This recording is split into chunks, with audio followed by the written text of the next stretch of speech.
আজকে সুপারমার্কেট এবং ক্লিনারের ভিসা সম্পর্কে বা এই কাজের চাহিদা কেমন সবকিছু আলোচনা করবো এই ভিডিওতে।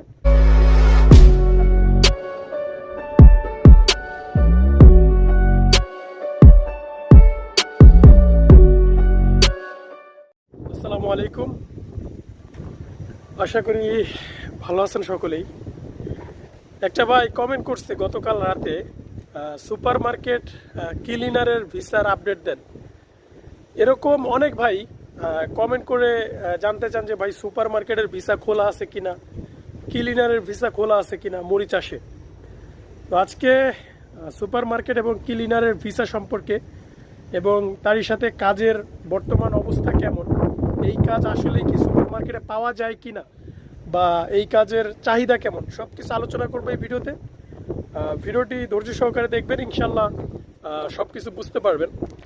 তো বরাবর মতো আপনাদের কাছে রিকোয়েস্ট থাকবে মরিচ চাষের ভিসা এবং কাজ সম্পর্কে আপডেট পেতে চ্যানেলটি সাবস্ক্রাইব করবেন। তো প্রবাসী ভাইরা দীর্ঘদিন ধরেই এই কমেন্টটা আসতেছে যে ভাই ক্লিনারের ভিসা আছে কিনা, আপনার সুপারমার্কেটের ভিসা আছে কিনা। এটা নিয়ে কিন্তু আমি লাস্ট একটা ভিডিও দিছিলাম অক্টোবর মাসে। তো এটার কোনো আপডেট আসছিল না গত কয়েকদিন ধরে, এই জন্য আপনাদের মাঝে নিয়ে আসতে পারিনি। তো আজকে যেহেতু বেশি আসতেছে কমেন্টটা, এই জন্য না নিয়ে আসে আর পারলাম না। তো প্রবাসী ভাইরা দেখেন, একটা দেশের ভিসা আপনার সব কাজের উপরেই খোলা হয়। যদি ওয়ার্ক ভিসা খোলা হয়, মানে ওয়ার্ক পারমিট দিচ্ছে মরিচ চাষ, তো তাহলে আমরা বুঝবো কি যে কাজের ভিসায় মরিচ চাষে লোক নিচ্ছে, এটা বুঝি। তো এই যে কাজের ভিসায় যে লোক নিচ্ছে, সেখানে দেখতে হবে যে কি কাজের জন্য লোক নিচ্ছে। বেশিরভাগ আপনার লোক নিচ্ছে হচ্ছে বেকারি, গার্মেন্টস, টেক্সটাইল আর হচ্ছে আপনার কৃষি ক্ষেত্রে। আমি নিজে মরিচ চাষের যিনি হাই কমিশনার রয়েছেন আসাদুজ্জামান ভাই, বর্তমানে তিনি আছেন, বর্তমানে তার সাথে আমি মেসেজের মাধ্যমে কথা বলেছি।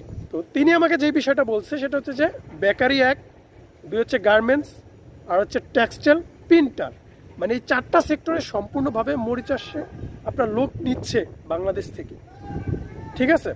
তো এর বাইরে হালকা পাতলা মানে নিচ্ছে লোক, সেটা হচ্ছে কৃষি, হোটেল, রেস্টুরেন্ট এবং সুপার মার্কেটে নিচ্ছে, ক্লিনারও নিচ্ছে। এখন ক্লিনারের কাজগুলো কোন কোন জায়গায় হতে পারে, এখন আমি ফার্স্টে যে কথাটা বলি যে সুপার মার্কেট এবং হচ্ছে আপনার ক্লিনারের ভিসা খোলা নেই বর্তমানে। হয়তো হাতে করে দু একটা কোম্পানি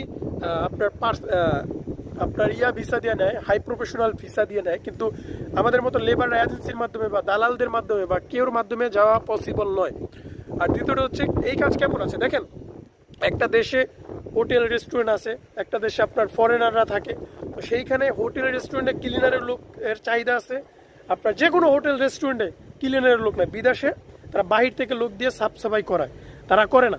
তো যে কোনো হোটেল রেস্টুরেন্ট, আমাদের বাংলাদেশে যেমন ফরেনারদের হোটেল আছে না, যেখানে বাইরে থেকে এসে মানুষ থাকে, রেস্টুরেন্ট আসে না, বড় বড় 5 স্টার হোটেল আসে না, তো সেম ওই হোটেল, রেস্টুরেন্ট এবং সুপার মার্কেট, ওই সমস্ত জায়গায় ক্লিনারের লোক দরকার হয়, ঠিক আছে। ক্লিনারের ভিসা আলাদা না, রেস্টুরেন্ট, হোটেল, আপনার সুপার মার্কেটের জন্যই ওই ভিসা দিয়ে নেয়, তারপর আপনি ক্লিনারের কাজে দেয়, কেউ কাউকে ওই সাবান আনা নেওয়ার কাজে দেয়, ঠিক আছে।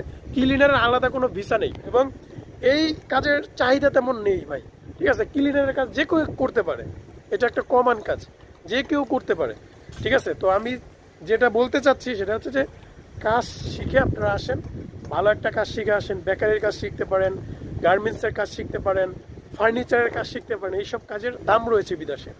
তো আশা করি প্রবাসী ভাইরা বুঝতে পেরেছেন আজকের ক্লিনার এবং সুপার মার্কেটের বিষয়। যদি আপনাদের বুঝতে কোনো সমস্যা হয় বা আরও কোনো তথ্য জানার প্রয়োজন মনে হয়, তাহলে অবশ্যই কমেন্ট করে জানাতে পারেন। তো আজকের মতো এই পর্যন্ত ছিল। ভালো থাকবেন সবাই, খোদা হাফেজ।